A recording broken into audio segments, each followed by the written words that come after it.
You're listening to Barbell Logic, the podcast where we talk about what it means to experience strength and how you can use simple, hard, and effective strategies in training and nutrition to improve your life.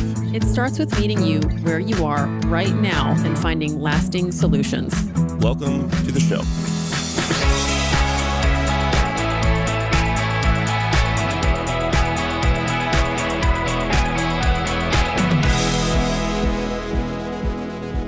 Hey everybody, welcome to Barbell Logic, Beast Over Burden. I'm your host, Nikki Sims. With me is Andrew Jackson.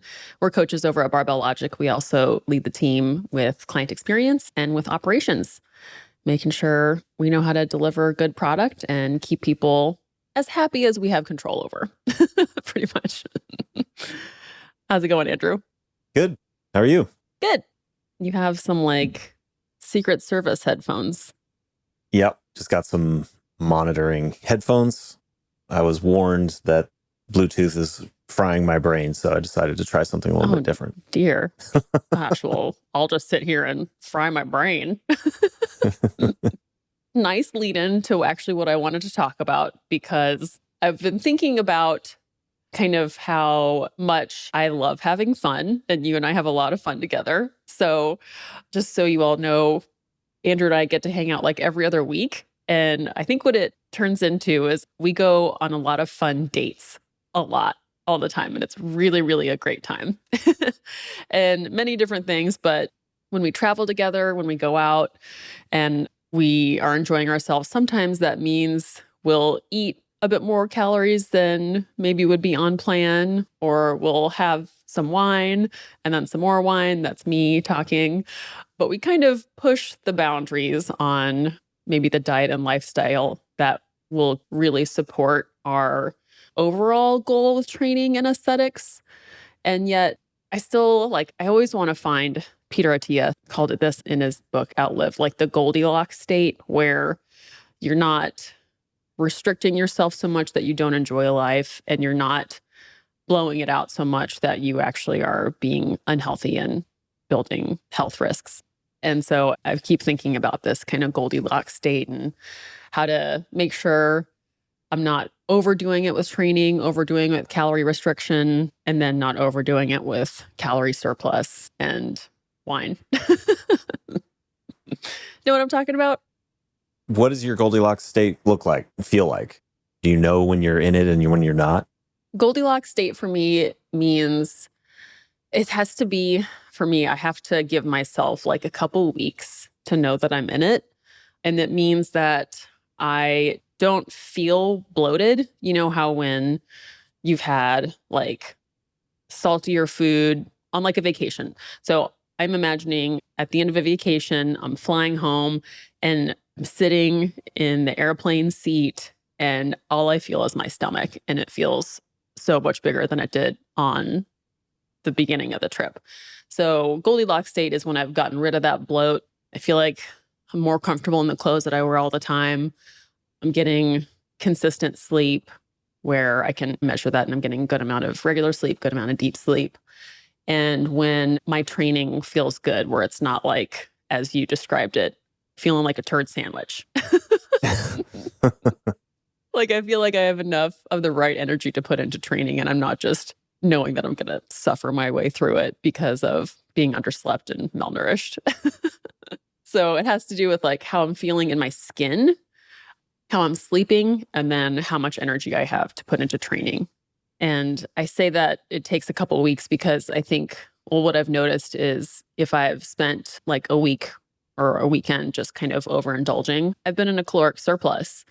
And so sometimes that surplus actually feels really good for training, but then I'll come back, or what I've done in the past is come back and get into a pretty significant deficit. And then you feel that deficit the second week. So it feels great and you think you're doing the right thing in week one, just cutting back significantly. And then it's the second week where you're just oh no, I pushed that air quotes good stuff a little too hard. So it's it turns into this big pendulum. What kinds of things do you cut out when you get back or when you overdo the change? Yeah, this is my go-to strategy that I think everybody should try. Firstly, it's not cutting out, but I make sure and drink a lot of water. So like first thing in the morning, lots of water, especially before coffee and while I'm drinking coffee. And then I cut out booze. So just take a break from booze for a few days. That has so many positive implications. Like, allegedly it's a poison. So, not having that toxin is great. It makes you sleep better. Your calories are actually coming from food instead of from alcohol. And it also positively impacts the other food choices that you might make. So cut that out, get it out of there. And then I will also cut out as many processed foods as I can, that being something that's not a single ingredient food. There are some things I keep in the mix, like an RX bar, which is like pretty close to single ingredient. It's all like real food that you can read on the label, or maybe like some tortillas or something like that. But most of my food is like single ingredient, lots of color, and it's not sugary. So the other benefit of cutting out processed foods is that you have a lot more control over how much sugar you're taking in. Sugar can also make you really bloated. So taking a break from that and sugar alcohols can really have a positive influence on just like feeling less bloated and like less peaks and valleys to your energy. So consolidated would be drink a lot of water, cut out booze, cut out processed food, and then like eat colorful foods, get your veggies, get your nutrients, get fiber. I've noticed that I'll feel incredibly different in sometimes as quick as 4 days. And like that period after vacation, after summer fun times is when people are just like, I need to make a huge change in my life. I need to do an aggressive cut. How can I just blow everything up right now? And I think the first most important thing you can do is give yourself a few days with those principles: water, no booze, minimal processed food, lots of veggies, and see what it feels like to just deflate and start to sleep. Then I think you can work on making changes that are more kind of stable and less overreactive. Do you do anything different with your training during that phase, or do you Oh, good question. pretty much stick to your normal routine there? So I have been known to do a little bit more training or like go on more walks or go to an extra spin class or go to an extra jujitsu class where it's like, all right, I've got to drop all this weight, time for me to do more conditioning. But it's great timing. I actually just saw an Instagram reel by Israel where he was like, if you want to be in a deficit, you're not going to be in a healthy deficit by just hammering yourself with cardio, because you will encounter or you'll accumulate way too much fatigue. And it really comes from a caloric deficit. And that's important because, we're training for strength, which means we need to be able to recover. We need to have energy for our training. We need to give our bodies time to rebuild or repair our muscles. And so if you're doing a bunch of cardio and making yourself more drained and less, or kind of stealing that recovery time for yourself, then again, it's that second and third week that you start to feel that overreaction of expending more calories through cardio. So my advice there is to, walking, cool, get your 10,000 steps a day in, but don't go ham on getting a bunch of running in, doing stuff that you don't normally do, and, train 7 days a week, because while it might feel good for a short period of time, it actually will totally backfire. And it's usually that second, third week where you've just done too much. And now you've really kind of taken another step back in your training. What about you? What are your strategies for stepping out of the turd sandwich zone? Yeah, the probably most important aspect of snapping back, I tend to call it, after going on a bender, is that I have a baseline structure of my nutrition that is likely a slight caloric deficit. So with this sort of tendency over the summer, I'd usually have like a week on, a week off kind of schedule where I'd be at that baseline diet for a week and would notice that feeling like I was getting back to where I wanted to be in the Goldilocks zone. So establishing that go-to normal day-to-day diet, which I think I've talked about before, I'm essentially using the same meal plan, if you will, that I have for years. Now, I'm a creature of habit. I can do that. I can eat the same breakfast every day, the same snack. Same. I've got kind of my yogurt and blueberries snack that I go to every day, my eggs and oatmeal in the morning. And then some sort of high protein salad or salad with a side of potatoes or rice in the evening, and usually some version of that at lunch, where, I've got fairly consistent portions where I'm prioritizing protein. And this is something I've been working on with my clients too, that I try to make every meal include some sort of lean protein, which does two things. It gets me thinking about how to incorporate protein in all of my meals so that I'm more likely to hit my protein target. It tends to leave me feeling more satiated. It tends to avoid or prevent me from eating a garbage meal or snacking. If I, rather than kind of mindlessly grabbing a handful of chips or, whatever is in the pantry. Mixed nuts. All of a sudden you'll have like 300 calories of mixed nuts instead of like 30 grams of protein. Yeah. Yeah. So I find if I force myself to require protein to be in whatever it is that I'm going to eat, it interrupts the kind of knee-jerk eating or drinking calories. Yeah. So I'd say those are kind of the two influential strategies, is having that baseline diet that I know inside and out, have practiced it over and over again. I think that's harder to do if you're somebody who wants to eat something different every single meal. But if you can at least define, or for me, if I define that structure and stick to it, I'm more likely to snap back faster, especially, like I said, with prioritizing protein. You've said this before in the last couple of podcasts, that something really important to do is to stabilize your nutrition. And it sounds like you've been able to identify what that means for you, where it ends up being some kind of normally loaded caloric intake that works for you for the month. And you'll tell if it's, too much of a deficit if you're losing, too much of a surplus if you're gaining. Yep. But you're always able to come back to the structure that allows you to have just consistent data. That is such an important thing with nutrition. And then you can kind of push into one zone or the other when you need to make little changes. Yeah. And along the way, monitoring my body weight and waist measurements as, just ways to triangulate between how I feel, how I look, and those kind of objective measurements. Yeah.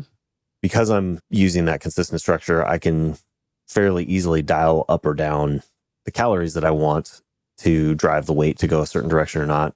Yeah. Particularly because I'm using also mostly whole foods. So I can see whether I'm adding fats or carbs and dial those up or down, or just completely remove them. Yeah. So like classic examples, my yogurt and blueberries snack can include 30 grams or a handful of walnuts or not. And that doesn't sound like that big of a deal, but that's an example. I can do that with each of my meals. The eggs and oatmeal, I can pull out the oatmeal or reduce the oatmeal, and doing that consistently over a relatively long period of time adds up to a meaningful change in calories. Right. Yeah, that's that bit of a deficit that instead of doing a huge deficit and a bunch of extra conditioning that will wear you out and rob from your training, right? It's a little kind of subtle change that you may not even feel that much, but totally will help you kind of drop body fat in a way that's not coming at the expense of your performance. Yep. Even though like the point that I really want to hammer home here is like when you are in that zone of just feeling awful, and I know that space, you just want to make a big change now. The hardest thing to do is be patient. But it's not about coming back and going into a huge deficit. It's about coming back and getting back to where you were, because that's what will make you feel good instead of a different kind of bad. I would also agree with your comment about alcohol. It's unfortunately true that the biggest impact you can make on your nutrition if you drink is to... Yeah. That's the one thing I would say is, well, it might not be easy for some people to do because it's part of their daily ritual. I'm not saying you have to do it, but if you get to that point where you want to make a big change, that's the first thing that I would go to. I coach a lot of people, and including alcohol in their nutrition plan is part of it, but you're not going to look and feel and perform optimally while having a significant amount of alcohol or, reoccurring. Which really is as little or as few as like 7 per week spread out. Like you could do it 1 per day, all 7 on one day is definitely not a very great idea. But like, it doesn't take that much to be, more detrimental than you might want to admit. Yeah. So yeah, cutting it out, you really start to see some really big changes. I agree. Like that tends to be one of the toughest things to cut out because it's such a social behavior. It usually signifies some sort of celebration or unwinding or a bookend to the day, or, Yep. it's football season. So of course you want to drink beers and watch these athletes. Yeah, I had a client just text me yesterday saying, hey, my wife and I, when we were working on his nutrition a year ago, he said his non-negotiable was the daily wine at the end of the day. He and his wife would sit down and they'd have a glass of wine at the end of the day. That was just their connection point, how they would just sort of transition into the evening. And that's a tough one, but they want to make that change because they just know it's adding up. Yeah. It does potentially impact sleep, depending on what time of day they would do it. And, adds up. It does add up. Yeah. Quite a few calories. And then, like you said, different decisions typically get made after finishing a bottle of wine. Yeah. Like you're like, well, okay, I guess I will eat pizza instead of making myself my typical salad meal or chicken salad, something Right, like that. right. And then when you don't sleep very well because of it, at least for me, my hunger signals are just way amplified when I'm tired. So if it messes up my sleep and then I'm tired and my hunger signals are just like off the chart, then I'm just going to be like a grumpier person and be more uncomfortable. So you end up just like really benefiting from just taking it out of the equation entirely. Yeah. But then you want to get back into that Goldilocks zone of, well, it's Friday night, it's date night, let's have a glass of wine. And then it feels like you can actually enjoy the taste of it. Yeah. I would suggest the Huberman Lab podcast episode for anybody who wants to know more about the impacts of what we would consider a light drinker, which I think his number was at 7 per week. Sounds right. Yeah. Yeah. So even 7 per week can have just this ridiculously long list of negative impacts. So if you want to learn more about it, check out the Huberman Lab podcast on alcohol consumption. It's really, really good. It's like 2.5 hours of listening to why you shouldn't drink. Anyway, on that note, it's Friday. We're probably going to go to the beach, maybe share a glass of wine. Well, yeah. Are you in your Goldilocks zone right now? I was, and then I got out of it. Well, no, I actually am in my Goldilocks zone. I think that's what it is being able to, you get to take responsibility for it. So up until last night, I hadn't had anything to drink, and I was following my water protocol and no like processed foods for over a week. It was like 10 days or something, feeling awesome. And then had some wine last night and also awesome. Like it just still feels good. But I was ready for it. It was enjoyable. I have no regrets. And I think that's still, good point. Still in the Goldilocks zone where it's like, I accept my decision. I love my life, love having fun. And I think I'm still in the healthy zone. So yeah, just right. Cool. Yeah. Well, and we're going to go train first. Yes. Also. Definitely. So still going to get that moving. do some lifting, get some exercise in. I think that always is, we didn't really talk much about it, but along with nutrition, getting back into my training structure and walking is also, I think, has a huge impact on how you feel, obviously. Man, so true. Haven't talked about barbells this episode, but those are still part of the process. But it matters. You get back into the baseline of training, whatever that is for you, and you end up feeling it. You'll feel it if you went too hard, overeating, not sleeping, and you feel it if you undereat and not sleep. And so it's always trying to not overcorrect and let yourself have some time to get back to what you know works. Getting back to feeling good, not just a different kind of pushing it in another direction. Yep. Yeah. Cool, dude. Well, I hope everybody enjoys their week. I know it's Tuesday for you when you're listening to this. Thanks for listening. If you enjoyed this, please leave a review. We'd love to hear from you. And if you think someone would benefit from this, we'd love it if you shared it. Thanks, Andrew. Bye. Until next time.